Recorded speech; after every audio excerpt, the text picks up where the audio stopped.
We are very excited now to be joined by a panel where we are going to discuss the topic of abortion and how Republicans should respond. So joining us now is familiar face Will Chamberlain. He is conservative commentator. We have Lila Rose as well. She is host of the Lila Rose podcast. Thank you guys so much for joining us. We really appreciate it. Thank you. Thanks for having me. Absolutely. Okay, so we're going to start off kind of with the way that you guys think Republicans should respond to the general abortion topic in the United States. Kamala Harris out with a new ad, and it gets to some of the debates that have been happening in the conservative movement and what that should look like. Let's take a listen to the ad, and we're going to get both of your response. I've never slept a full night in my entire life. I was 5 years old when my stepfather abused me for the first time. I just felt like I was alone on a planet with a monster. I was 12 when he impregnated me. I just remember thinking, I have to get out of my skin. I can't be me right now. Like, this can't be it. I didn't know what to do. I was a child. I didn't know what it meant to be pregnant at all. But I had options. Because Donald Trump overturned Roe v. Wade, girls and women all over the country have lost the right to choose, even for rape or incest. Donald Trump did this. He took away our freedom. This is an important ad because it kind of highlights some of the difficulties in the conservative movement right now. Will, I want to start with you. The both of you guys have been kind of embroiled in a general topic online about how conservatives should respond on the topic of potential like moderation, supposedly, on the abortion issue, specifically in terms of exceptions for rape, incest, and the life of the mother, but also in terms of Donald Trump's previous statements, perhaps either backing or endorsing a national abortion ban. How do you view the Trump campaign's like current navigation of the topic and then the general idea of quote unquote moderation on the issue in the context of the 2024 election politics? I mean, I think the Trump campaign is doing what makes sense at the moment. I think they have two big messages. One, they think abortion's a state issue now, which it is under law. That's the conclusion of Dobbs. And then second, that they generally support the exceptions, rape, incest, and life of the mother. I mean, whenever you hear Trump talk about abortion, he always brings up his support of the exceptions. So I think, I mean, when it comes to specific ads like this one, I think you would just point out that they're basically false outright. Most of every heartbeat bill that I know of has the exceptions in it. So I think the Trump campaign is basically doing the right thing in its messaging on this issue, and I think that's largely because this is, in a sense, if you look at the polling, it is where Republicans are seen as weakest. And so it's the issue we wanted to talk about the least, and it's the issue where we are playing defense. Lila, can we get your response? Because previously I know that you've been embroiled in some of these debates, specifically about Trump, at least J.D. Vance coming out in an interview and coming out supposedly saying that Trump would veto a national abortion ban, something that you were very critical of. So in the context of the politics and your own activism, how do you view this? Sure. Well, I want to start by just addressing the ad, which was absolutely heartbreaking that you guys shared. I mean, this is the common approach used by abortion advocates is, find the most tragic and heartbreaking story. And usually it's the victim, a 12-year-old victim, a sexual assault survivor, and use them as justification for legalizing abortion on demand. And I think it's important to note that, first of all, there's almost 1 million abortions every single year. The vast majority of them are convenience abortions. These are abortions not having to do with these severe cases. They're having to do with general choice. And these are human beings. The science is very clear that at the moment of fertilization, this is a unique individual human life. And abortion is the intentional destruction of an innocent human life. In the case of rape and incest, these are the worst and most horrific and heartbreaking cases. But I think that the focus should be instead on getting justice for that young girl and removing her from a situation of sexual abuse. Because the reality is I've spent a decade of my life investigating abortion clinics, and abortion clinics loves sexual abuse because sexual abusers find abortion to be a great outlet, a great way to hide and cover up the crimes that they were committing on their victim. So this idea that abortion is a solution to sexual abuse or rape, that this is all that this young girl needs, this is her solution, I think it's horrible. I think the solution needs to be to remove her from the sexual abuse situation, to get her the healing and the support that she needs and to get justice against her abuser. Often that doesn't happen. Instead of taking out the penalty of this crime on this innocent, developing new human life. So Lila, just to be clear, you believe that Hadley, the young lady in that ad, who also was featured in an ad in the state of Kentucky, very red, very conservative, very socially conservative state. She was also featured in an ad there that was very effective. You believe she should have been forced to carry that baby to term when she was 12 years old. I do not. I do not think that baby should have been killed for the crime of the father. Okay. No. And I think that she deserved the best medical care and support, and she should have been removed from the abusive situation. But in many of these cases, abortion is not taking away the trauma of the rape. I mean, I think people get so horrified by rape, as they should be, and they think that somehow the baby, the new pregnancy, is the fault, is the reason for the trauma and the pain, when the reality is the trauma and the pain is from the sexual abuse. So Lila, that's what needs to be addressed. Do you accept that view that 12-year-old girl raped by her stepdad should be forced to carry that baby to term? Do you accept that that's an unpopular view in the American public and a political liability for Republicans like Donald Trump to run on? Yeah, I think a lot of people have not really grappled with what abortion is, that it's the intentional killing of an innocent human life. And I think that a lot of people haven't heard the stories of sexual assault survivors who have chosen life for their babies or who had abortions and suffered afterwards trauma from the abortion, not just the rape. We don't really have these stories or these ideas in our lexicon typically when it comes to this issue, because unfortunately the abortion advocates like Kamala Harris, who's extremely pro-abortion, is using these very tragic stories to justify their agenda, which is abortion on demand. I mean, don't forget, Lila. I understand. Don't forget where the Democratic I understand your Party is on this perspective, issue. but what we're trying to get to here is the political implications. So, do you think that this ad is a problem for Donald Trump? Do you think that his stance generally on abortion and the fact that he's the person who put the justices in place that overturned Roe versus Wade, do you think that that's political liability, as most do, or do you reject that analysis? Well, as you probably may have seen some of my statements about President Trump, former President Trump and his campaign is not as pro-abortion as the Harris-Walz campaign, but they're in support of abortion. So, the fact that Kamala Harris is using this ad, I think it's very deceptive on multiple levels. But the reality is the Trump Vance campaign supports abortion pills.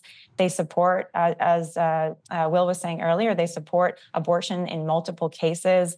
They don't want the heartbeat law, as an example. President Trump has been critical of the heartbeat law that the pro-life movement worked very hard for in the state of Florida. Mm-hmm. So there have been a number of really troubling positions and policies coming out of the Trump-Vance campaign. And that's why the pro-life movement and the base has been critical and saying, what is this? This is not the correct position to take here. These are human lives that deserve protection. Will, this is where I want to get your response, because one of the most interesting points I saw that you make was you previously worked for Governor Ron DeSantis, and you were like, listen, if the pro-life community had wanted to come out and the Republican Party generally had wanted to support the best person on the issue of life in that campaign, they would have voted for somebody like a Ron DeSantis or a Mike Pence even at one point who was thinking about it. So on that political point of what Lila said, what would your response be to her? I think both of these are totally legitimate arguments, and it gets down to the actual politics of it and navigating this in this current election. What do you think?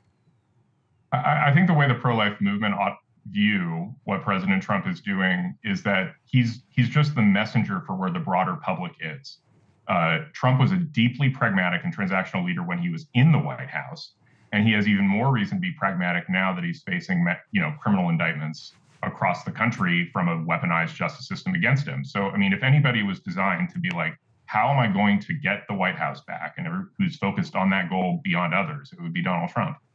And so when he looks at the abortion issue, he says, this is a political liability for us, and I'm going to take the position that, I'm going to try and obviously balance the need, the fact that pro-life conservatives are a part of the conservative coalition, and we don't want to lose their votes. But at the same time, given that the bulk of the public is not where the pro-life movement is, we're going to have to tack to the center. And I think, I don't hear a lot of, Greens saying that Kamala Harris is betraying them when Kamala Harris says she now supports fracking, or that the LGBTQ people are saying that Harris is betraying them when she no longer stands by her earlier position that there should be transition surgeries available to illegal aliens detained.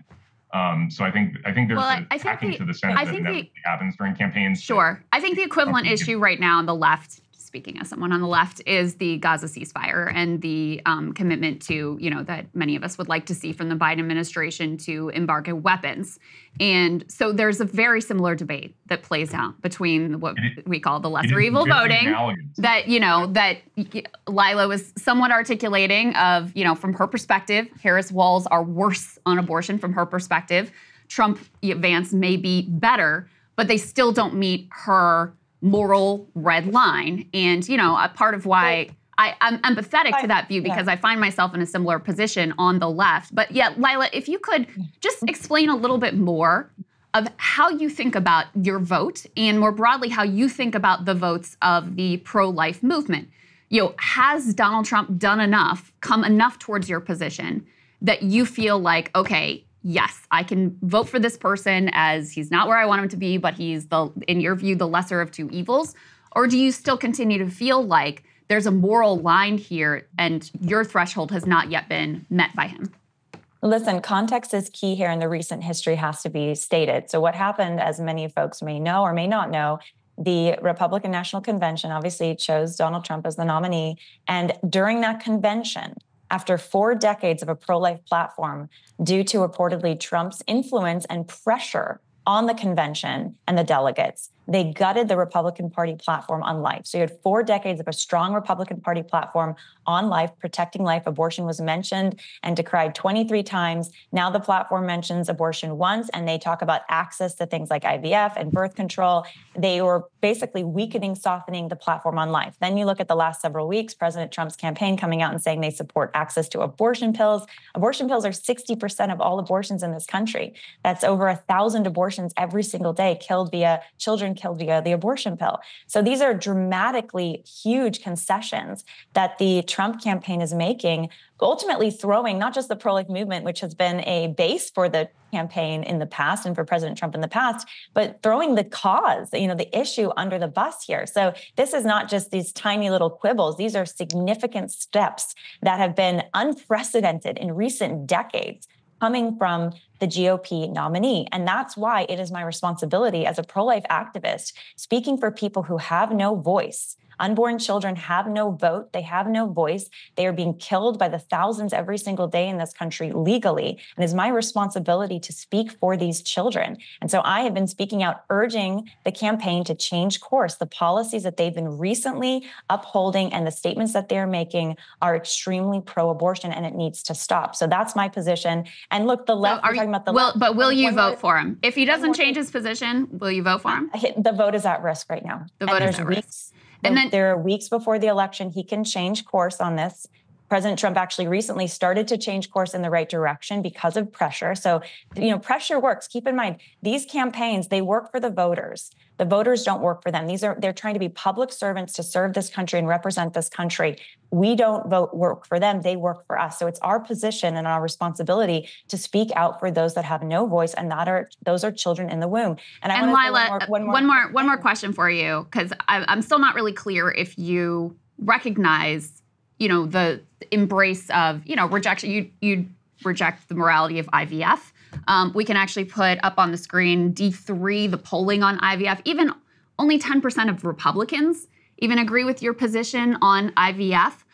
Which, listen, you're allowed to have the views that you do, but would it be worth? Can I respond to that? Yeah. Well, just one second, and then you can respond. Mm-hmm. Would it be worth, in your opinion, Donald Trump losing this election to Kamala Harris in order to, for example, oppose IVF or oppose, even forcing a 12-year-old girl to bear the baby of her rapist? Do you think it's worth losing an election over those issues?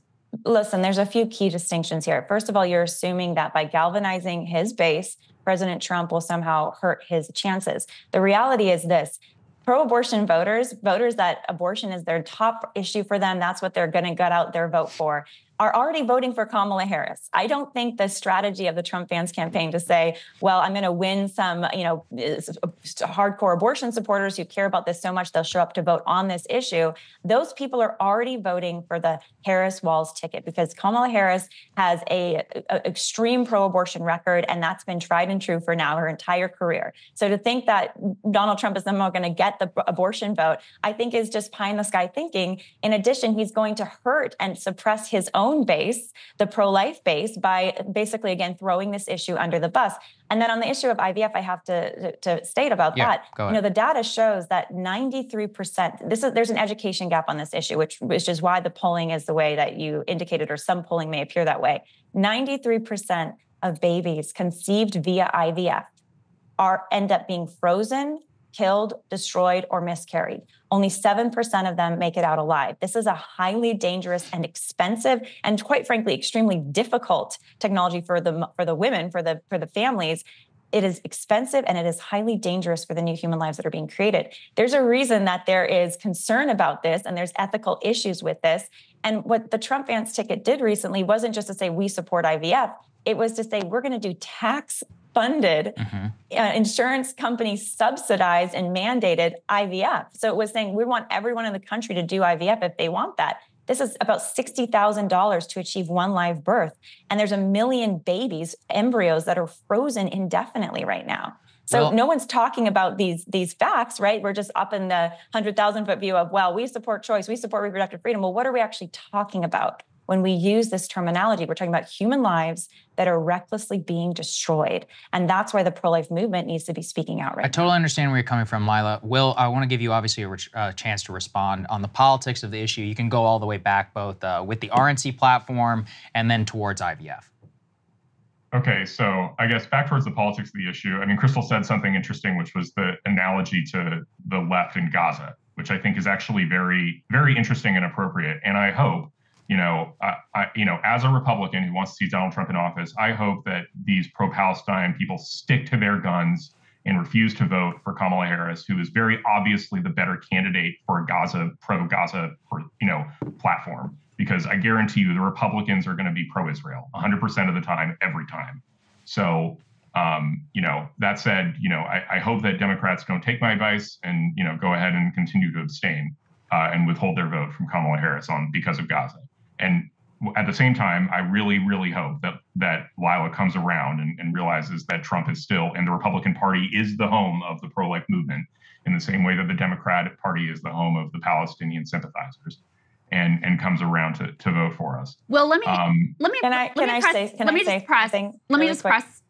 I'll get you in just a second, Lila, but Will hasn't had as much of a chance to speak. But let me just press you on one thing, Will, because I do think that from Lila's perspective and from your perspective as well as a pro-life person, Republicans have, under Trump specifically, has somewhat accepted the Democratic framing around abortion.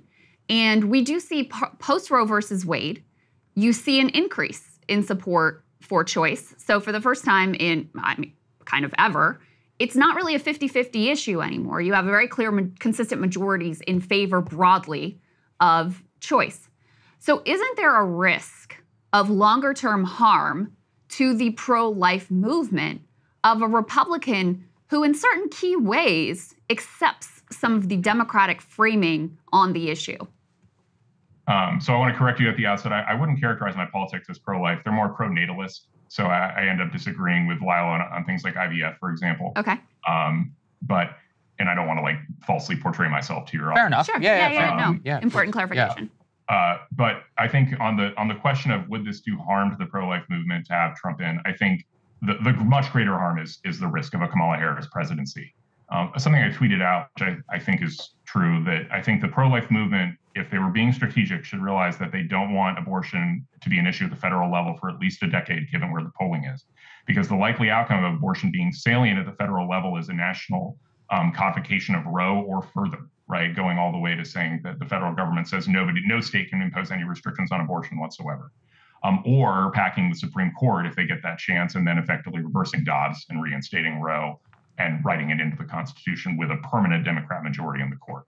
So I think that, I think perhaps the mistake that's being made in worrying too much about, oh, well, Trump is going to move us a little bit to the left is if the Democrats win, I think they are not considering just how bad it could get. It's like, effectively, I feel like you guys are treating Dobbs as the new baseline and not recognizing how things could get substantially worse. Lila, I want to get your response to that, because I think that seems to be the key one. It's like, okay, Trump can lose, and then the Democrats will basically resolve the abortion question for all time by nuking the filibuster and making it national. Or you can have the current outcome where multiple red states have at least some restriction. I guess I understand where you're coming from, but you also have to intersect with the practical realities of the American political system. So how do you think about that question? Yeah, well, listen, a few things. First of all, again, what the Trump influence has done so far in the GOP and what the Trump Vance ticket has done in just the last few weeks is moving left on abortion. And the job of the pro-life movement is not to just show up and vote for whoever the GOP candidate is. The job of the pro-life movement is to advocate and be activists for a group of people who have no voice and no vote. Those are children in the womb. They're in danger of being murdered by abortions. So that's our job, right? And I look at, Cecile Richards, who is the former president of Planned Parenthood, the biggest abortion chain globally. Mm-hmm. And she's in the New York Times just in the last week telling Kamala Harris to be more pro-abortion. The left knows how to do this. I mean, I think the right makes ourselves increasingly impotent when we just let the politicians do whatever they want and we don't stand up for what is good and true, what we believe to be good and true. Cecile Richards is out there saying, Kamala Harris, be more pro-abortion. It's not even good enough. And she's for abortion through all 9 months. That's tax funded. It's obscene, right? And so for the pro-life movement to be silent right now and just not say a word of criticism, to say instead, oh, it's fine, whatever you want to do, we don't care. As long as you're a little bit better, as long as you're better than Kamala on this, we're going to show up no matter what. I think that it would be a serious mistake. I think it is a responsibility of pro-life voters. My top issue is life. I know that's not Will's. That's okay. He's going a different track. But my top issue is life because there's 3,000 babies being killed by abortion every single day in this country. If you care about the future of this country, if we care about justice for the most vulnerable and the most innocent, then we would be all caring about this issue. We would all make this our top issue. This is the leading cause of death in America. And so my responsibility is to say, stop doing this, GOP. Stop pushing towards the left on this and becoming more pro-abortion. And I will continue to say to the Democrats, there are some pro-life Democrats, stop being so radically pro-abortion as a party. Instead, why don't you embrace justice and human rights for the most vulnerable and create a better view for women that we don't need to kill our babies as our so-called healthcare, that we can do better. There's countries like Malta that have one of the lowest maternal mortality rates in the world, and it's a pro-life country. We can do this where we love and care for both mom and baby. That should be our demand, not just for the GOP, but for the Democrats as well. So then I got a question for Will. So the effect of this pushback from Lila and the pro-life activism appears to have been something like Trump on the debate stage, then disavowing J.D. Vance on saying he would veto a national abortion ban. So do you think then that pro-life voices like Lila, which are entirely legitimate, I'm not putting that down, would help could put Trump in a more vulnerable political position? I mean, it's possible. I ultimately don't think Trump will end up tacking too far towards the right, given we're 2 months away from a general election, 6 weeks. Yes. So I think that's the context. And I mean, I think I just fundamentally disagree with Lila's political strategy here. I think that was absolutely appropriate during the primary. I worked for a different candidate during the primary. I supported Ron DeSantis. I wanted him to win. Even though I'm not personally as pro-life as Governor DeSantis is, I was perfectly happy to support him because I thought he would be a great president.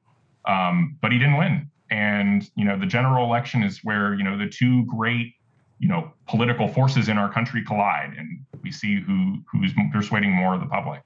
And I think that it's really important that the pro-life movement recognizes, and this is for its, really for itself, for the health of the pro-life movement and its political salience going forward, that it's on the right. And the Republican Party is the vehicle for its concerns, and imperfect as it may be in their eyes. And so, pro-life voters should come out and vote for Trump, even if he isn't saying things they don't agree with. Will, one last question for you, because, Lila pointed out, took a lot of the pro-life language out of the RNC platform. J.D. Vance floats he'd veto a national abortion ban. Trump won't really say. But there have certainly been efforts for him to moderate on the issue, and even just leaving it to the states. If you view this as murder, it's murder whether it's happening in California, it's murder if it's happening in Mississippi. That's not the way I view the issue, but it's the way Lila and many other people do. So if, in spite of being thrown under the bus like that, every pro-life voter shows up and votes for Donald Trump, aren't they then, can't every Republican president there on forward basically take their vote for granted? And don't they lose power within the coalition if they're not willing to even threaten to withhold their votes? I mean, no, I think it's the opposite, actually. I think the way you demonstrate your power within the coalition is in the primary and through your strength in the primary. And Donald Trump's views were not a secret during the primary. He was critical of heartbeat bills, like one that Ron DeSantis put forward during the primary. And it didn't matter. Polling, he won the primary going away. So I think that's the place to start. And if, I think for any political movement, internal faction within a party to say, oh, we're going to withhold our vote in the general if you don't do exactly what we want, even though what we want is opposed by 65, 70% of the public. I mean, that suddenly, the end result of that is that movement gets more and more marginalized, because ultimately, even a lot of followers of that movement do want to win and do want to see that their faction take power, because we see what happens when the other guys take power. I mean, people need to remember what it was like to have, we have Biden right now, but even, Obama was absolutely terrible on life and religious conscience when he was in power. Think about cases like the Little Sisters of the Poor. Why is the Little Sisters of the Poor a plaintiff against Barack Obama? Guess what the Obama administration was forcing down their throats. So yeah, last word to you, Lila, and then we got to go because we have another guest standing by. Go ahead. Thank you so much. Yeah, briefly, listen, what Will is saying, I understand what he's saying, but the reality is what has happened in the last few weeks is new. President Trump coming out saying that he's going to do forced taxpayer-funded IVF for all people. This is new. These are not policies that he was doing in the primary, okay? He supports access to abortion pills. This is new.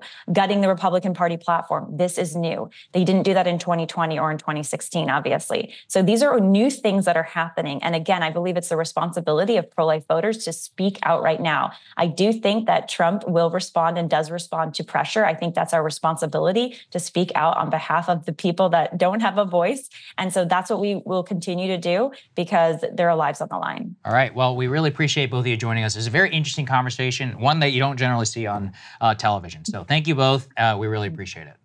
Thank you. Thank you.